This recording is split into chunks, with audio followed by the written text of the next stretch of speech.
मैंने कहा चेक कर लेते हैं। मैंने फ़ौरन फ़ोन मिलाया, स्पीकर ऑन किया उनके सामने, मैंने पूछा जनाब कि चीफ जस्टिस साहब के बारे में ये अपडेट आई है, आपके पास क्या इत्तलात है? तो उन्होंने लाउड स्पीकर के ऊपर ही सारी डिटेल बता दी कि जनाब कल वो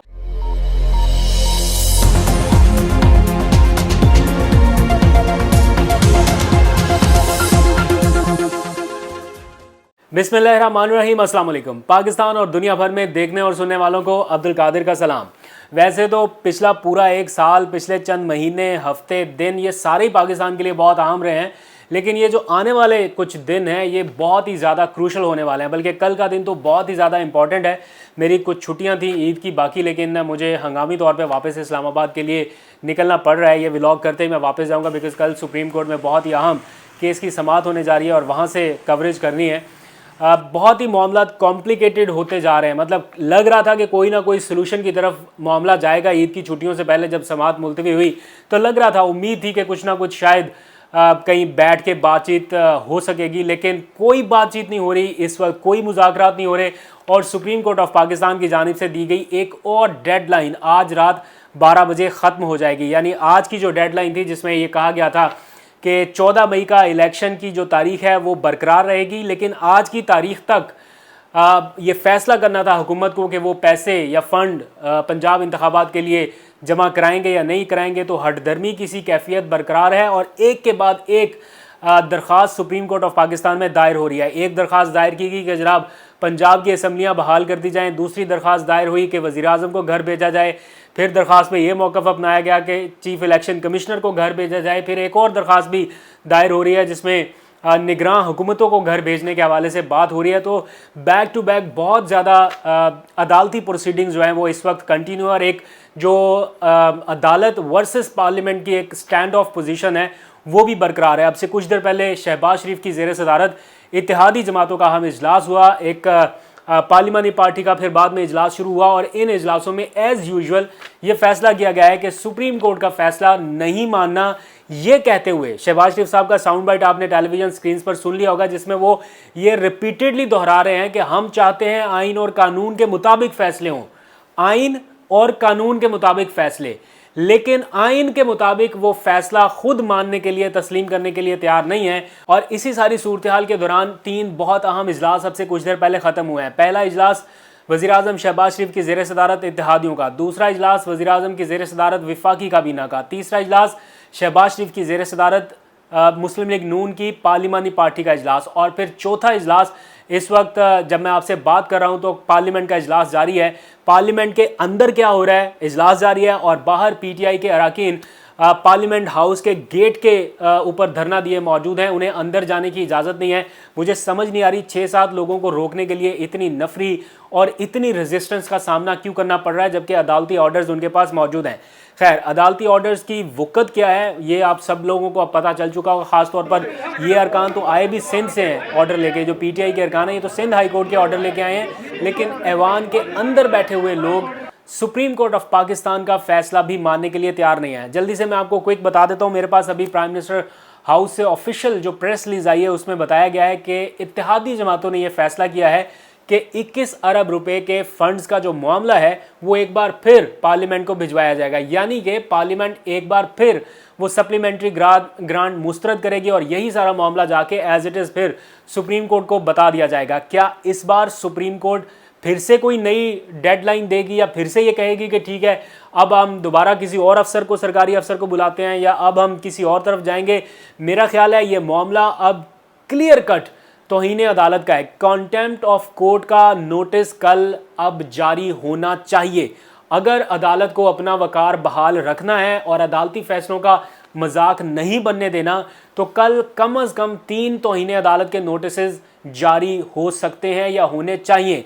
वज़ीर-ए-आज़म शहबाज शरीफ, वज़ीर ख़जाना इसाक डार और वज़ीर दाखिला राना सनाउल्लाह साहब, इन तीनों के लिए ख़तरे की घंटी है, क्योंकि ये सारा जो इस वक्त अदालती अहकामात की खिलाफ वर्जी है उनमें जो अदालत के अहकामात में ये लिखा गया था कि फैसिलिटेट करने वाले या अदालती अहकामात की हुक्म अदूली की राह में जो लोग फैसिलिटेट करेंगे या फैसिलिटेशन का किरदार अदा करेंगे वो जिम्मेदार ठहराए जा सकते हैं, और इसके क्या कॉन्सिक्वेंसेस हो सकते हैं ये सबको पता है। ये मैं नहीं कह रहा, ये अदालत के तहरीरी रिटन ऑर्डर में लिखी जा चुकी है बात।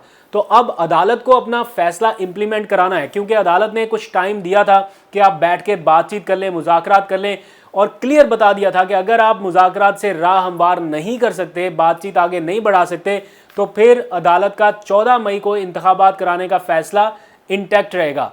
दूसरी तरफ सब मिलके ये बावाज़े बुलंद कह रहे हैं कि जनाब जो करना है कर लें, हम इलेक्शन नहीं कराएंगे, और जो करना है कर ले में उनको ये भी पता है कि तौहीन अदालत की कार्रवाई, नोटिस, नाअहली भी हो सकती है, लेकिन उसका काउंटर मूव भी एक एग्जीक्यूटिव ऑर्डर के थ्रू करने की बाज़गिश्त है। मुबैना तौर पर यह बताया जा रहा है, जो उनके हामी सहाफ़ी ग्रुप कह लीजिए, या जो ऐसे लोग जो उन ऐसे हलके या ऐसे क्वार्टर जो हुकूमती हलकों के काफ़ी करीब हैं, वो ये बताते हैं कि जनाब इसका बंदोबस्त पूरा कर लिया है और अदलिया के किसी भी हुक्म का जवाब पार्लिमान देगा। मतलब मैं सिर्फ ये समझने से कासर हूँ कि क्या आइन की शिक पर अमल दरामद ना करने के लिए हुकूमत किसी करारदाद का सहारा ले सकती है, या ये कह सकती है कि वफाकी काबीना ने आइन पर अमल दरामद से रोक दिया इसलिए नहीं कर रहे, या ये कह सकती है कि पार्लिमान ने रोक दिया इसलिए नहीं कर सकते।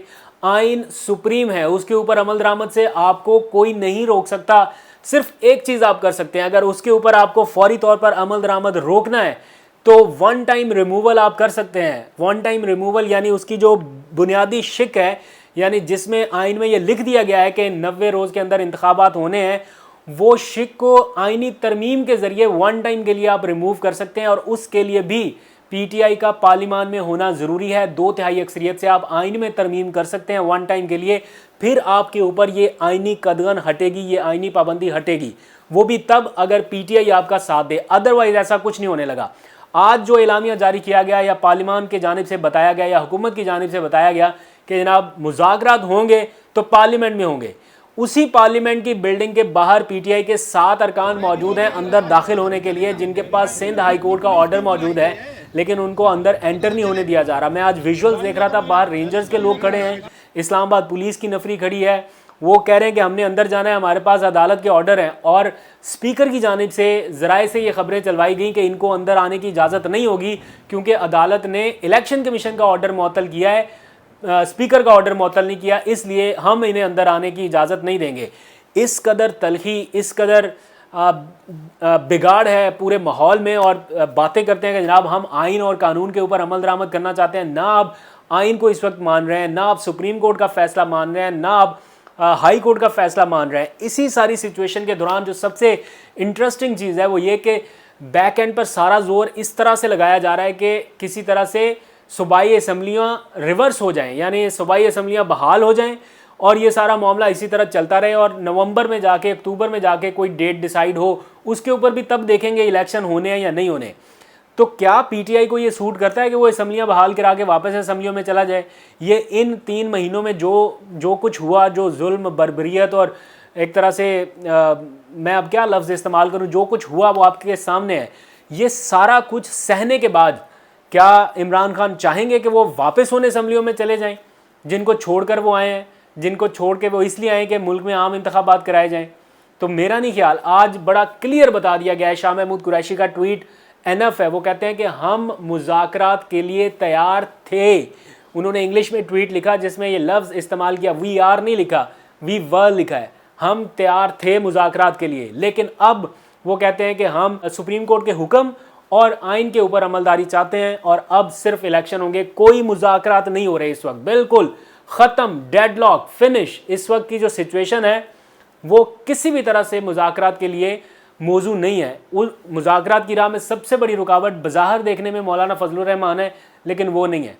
ना पंजाब की निगरान हुकूमत आपकी गैर जानिबदार, ना इलेक्शन कमीशन आपका गैर जानिबदार, ना इमरान खान को इस्टेब्लिशमेंट की हमायत हासिल। स्टिल अगर आप इलेक्शन से भाग रहे हैं तो आपकी पॉपुलैरिटी का, आपके सियासी बयानिए का, आपकी पार्टी का क्या हाल है अवाम में, या ग्राउंड रियलिटी क्या है, फिर किसी को बताने की या जताने की ज़रूरत नहीं है। फिर हर समझदार आदमी को पता चल जाएगा कि कितनी बुरी हालत है जो इलेक्शन से ये भाग रहे हैं। सिचुएशन इस वक्त बहुत ज़्यादा टेंस है, दबाव, प्रेशर, धमकियाँ, धोंस, हर चीज़, हर हरबा, फिर ऑडियो लीक्स, वीडियो लीक्स, ये सारा कुछ इस वक्त चल रहा है मार्केट में।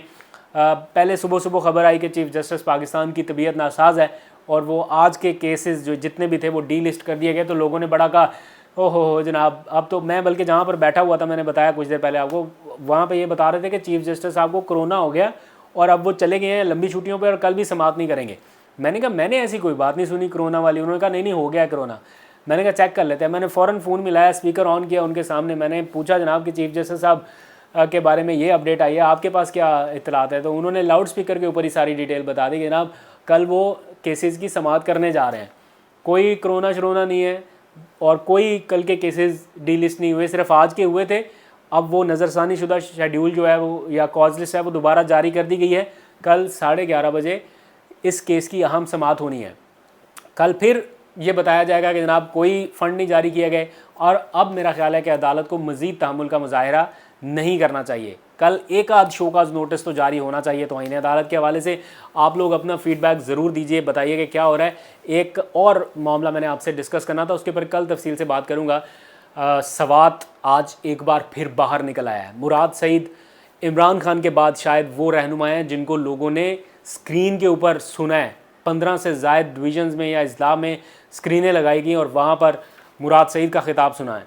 मुराद सईद एक बार फिर वेकअप कॉल दे रहे हैं सबको। आज तक उन्होंने जितनी बातें की थी दहशत गर्दी के हवाले से, मैं शायद उनसे 100% मुत्तफ़िक ना हूँ, लेकिन 99.99% उनकी बातों से मुत्तफ़िक हूँ। और जिस तरह से वो चीख चीख कर सबको बता रहा था वो शख्स कि ये हो सकता है, ये हो सकता है, अब वो हो रहा है। मुराद सईद वॉज राइट, लेकिन उसको सुना नहीं गया। सुनने की बजाय उसको बेचारे को धमकियां जान से मारने के, उसको अपनी टेंशन पड़ गई ज़िंदगी की, लेकिन स्टिल वो अपनी आवाम के लिए डटा हुआ है और चाहता है कि जो नुकसान हो चुका माजी में वो दोबारा ना हो। ये नौजवान पाकिस्तान के लिए या पाकिस्तान के लोगों के लिए बुरा नहीं सोच सकता, कतई नहीं सोच सकता। मेरा इस बात पे यकीन है। आज तक के लिए इतना, अपना बहुत सा ख्याल रखिए। खुदा हाफिज़।